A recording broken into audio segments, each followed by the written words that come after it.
শাহজালাল বিমানবন্দরে ভয়াবহ আগুন, যাত্রীরা এদিক ওদিক ছোটাছুটি করে পালিয়ে যায়। অন্যদিকে সেই আগুন নেবানোর জন্য ফায়ার সার্ভিসের 20টি ইউনিটের অধিক ইতিমধ্যেই কাজ করছে। বিমান বাহিনীর সদস্য থেকে শুরু করে বাংলাদেশের আইন শৃঙ্খলা বাহিনীর সাথে সাথে ওইখানে চলে যায়। আগুন নেবানোর জন্য তারা সর্বোচ্চ চেষ্টা করতে থাকে, তবে কোনোভাবেই সেই আগুন নিয়ন্ত্রণে আনা যাচ্ছিল না। আগুনটি লেগেছে কার্গো সেক্টরে, যেই জায়গায় বাংলাদেশের সকল এক্সপোর্টের পণ্যগুলো থেকে থাকে। বাংলাদেশের অসংখ্য ব্যবসায়ীর আজ মাথায় হাত, তারা চিন্তা করছে এই যে আমি তো বিদেশ থেকে মালগুলো এনেছিলাম বিমানবন্দরে, আজকে তো সবকিছু পুড়ে গেল। এক একজন এক এক ভাবে হতাশায় ভেঙে পড়ছেন আর ফেসবুকের মধ্যে পোস্ট করা শুরু করেছেন। ওইখানে বিদেশ থেকে আনা বাংলাদেশের অসংখ্য প্রোডাক্ট রয়েছে। এত টাকার মানুষের জিনিসপত্র যখন পুড়ে যাচ্ছিল, তখন এটা শুধুমাত্র তাদের হতাশা নয়, পুরো বাঙালিরই হতাশা। কারণ একটাই, এই অক্টোবর মাসে প্রায় 3টি জায়গায় আগুন লেগেছে। মিরপুরের রূপনগরে রাসায়নিক গুদামে আগুন, তার 2-1 দিন না কাটতে চট্টগ্রামের একটি ইপিজেড কারখানায় আগুন, আজ আবার শাহজালাল বিমানবন্দরে আগুন। মানে এই অক্টোবর মাসে 3টি বড় বড় জায়গায় আগুন লেগেছে। তাছাড়া অসংখ্য তথ্য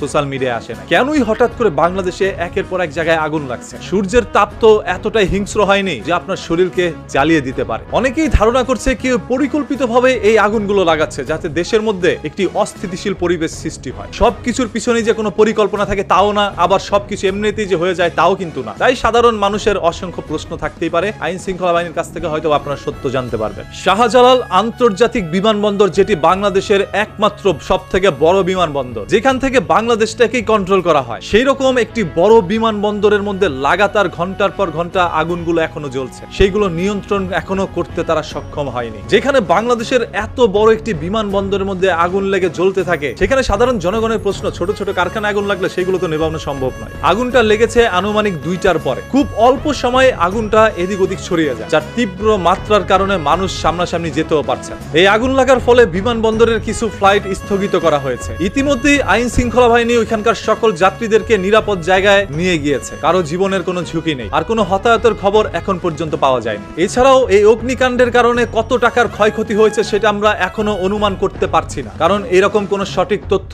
এখনো প্রকাশিত হয়নি। আগুন নেবার পরে হয়তো আমরা জানতে পারবো অবশিষ্ট কিছু রয়েছে নাকি সবার স্বপ্নই পুড়ে গিয়েছে। সর্বশেষ কথা একটাই, আপনারা যে যার যার জায়গা থেকে একটু সচেতন থাকুন ভাই। আপনাদের অসচেতনার কারণে এরকম কাজগুলো হচ্ছে। নিজে সচেতন থাকলে শুধু নিজের জীবনই নয়,